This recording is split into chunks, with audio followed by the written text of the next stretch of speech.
¡Hello! Solamente una pequeña cosita antes de comenzar, y es que les recuerdo que esta es la segunda parte del manga. Les dejo el resumen de la primera parte aquí arriba en la esquina superior o en el comentario fijado, ¿vale? Muchas gracias. Ryuko. ¡Ah!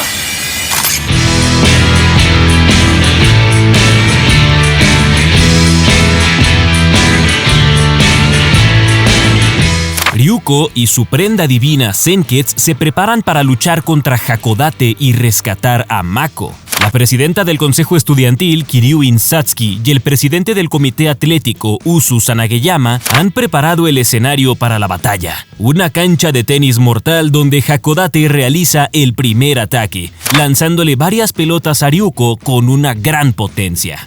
Matoi logra cortar todas y cada una de las pelotas, repeliendo el movimiento a la perfección. Sin embargo, Ryuko perdió esa primera ronda porque no jugó con las reglas del tenis, teniendo que acatarse a ellas a partir de ahora. Hakodate le cede el primer saque y ambas chicas comienzan un partido de tenis a muerte. La raqueta de Ryuko se rompe y decide improvisar una nueva usando hilo y su espada de tijera. Con esa combinación, logra derrotar a Hakodate y rescatar a Mako. Satsuki, quien observaba desde arriba, desciende a la arena de combate, siendo encarada por Ryuko, quien le pide respuestas sobre la muerte de su padre. La presidenta reta a la chica a pelear, pero Ryuko había quedado muy cansada tras su batalla contra Hakodate, por lo que decide huir, prometiendo a Satsuki que volverá. Kiryuin se emociona mucho por ello y jura esperar a la chica, pues una gran batalla se aproxima.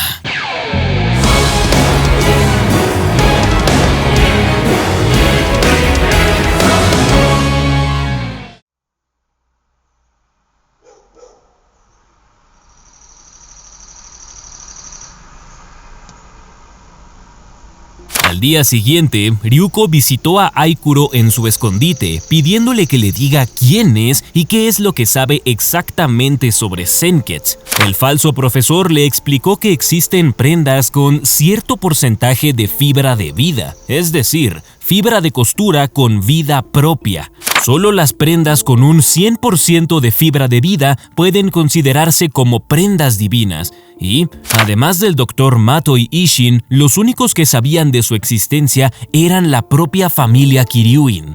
Aikuro también mencionó que trabajó de cerca con el Dr. Matoi para echar abajo los planes de conquista mundial de los Kiryuin, mas no pudo decirle con certeza a Ryuko sobre esas ambiciones o sobre si Satsuki había matado a su padre. Por último, Ryuko le preguntó sobre por qué Senketsu adopta esa forma tan vergonzosa cuando se transforma, y Aikuro solo pudo decir que se debe a los gustos de su padre. Esa noche, antes de dormir, Ryuko sintió que Senketsu tenía la piel de gallina. Al parecer, la prenda divina temblaba de miedo.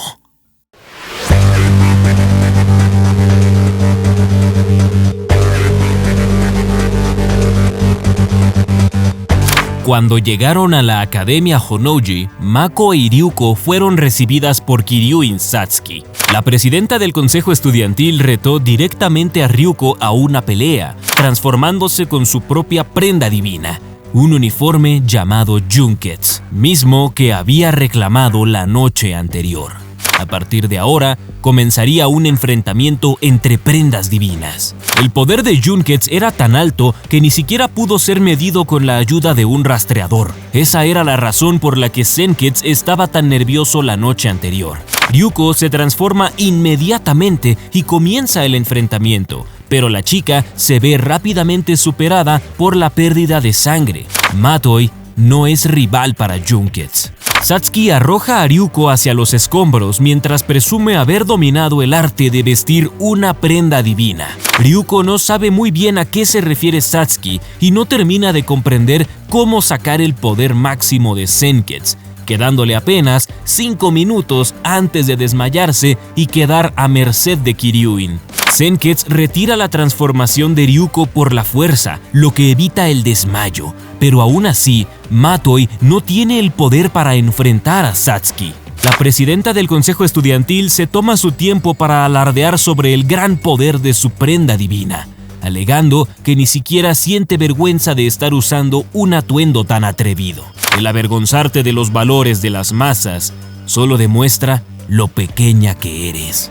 Con la ayuda de Mako, Ryuko comienza a comprender el significado de vestir a Senketsu. La prenda divina no es algo de lo que deba avergonzarse y rechazarla. Es alguien con quien debe fusionarse, vestirlo como si fuera su propia piel, volverse una con la prenda. Ryuko finalmente logra extraer gran parte del poder de Senketsu, el suficiente como para recortar la diferencia entre ella y Satsuki, comenzando así con la siguiente ronda. Mientras luchan feroz y encarnizadamente, Ryuko le pregunta a Satsuki sobre si ella asesinó a su padre. Satsuki solo le da largas y le dice que no tiene por qué responder ante una persona sin metas ni ambiciones. Ryuko se molesta y jura que utilizará el poder de Senketsu para aplastar todas y cada una de las ambiciones de Satsuki. La presidenta se emocionó y el combate se detuvo. Satsuki entonces reta a Ryuko a pasar a través de todos y cada uno de los guerreros presentes en la Academia Honnouji. Matoi deberá derrotar a cada uno de los miembros de cada club de la escuela. Deberá vencer a los 4 estudiantes de élite hasta poder llegar a Kiryuin Satsuki. Si Ryuko gana la pelea, la presidenta deberá decirle todo acerca de la muerte de Matoi Isshin. Satsuki se retira pactando el acuerdo y Ryuko vuelve a la normalidad, sin sentir el peso del desmayo. Todo parecía ir sobre ruedas menos para Aikuro. El profesor se preguntaba qué estará planeando Kiryuin Satsuki. ¿Por qué ha puesto a los estudiantes a pelear entre sí? Esas preguntas serán respondidas en otro momento. Mako recoge a Ryuko de los escombros y se retiran para reponer fuerzas.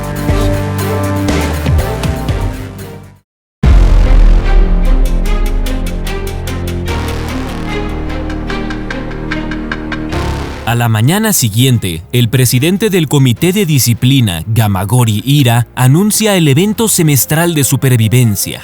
Todo aquel que no llegue a la escuela antes de que suene la primera campana será expulsado. El detalle está en que el camino a la academia está infestado de trampas mortales. Gamagori presumió que ni siquiera Ryuko podría llegar, sin saber que tanto ella como Mako estaban acampando afuera de la escuela.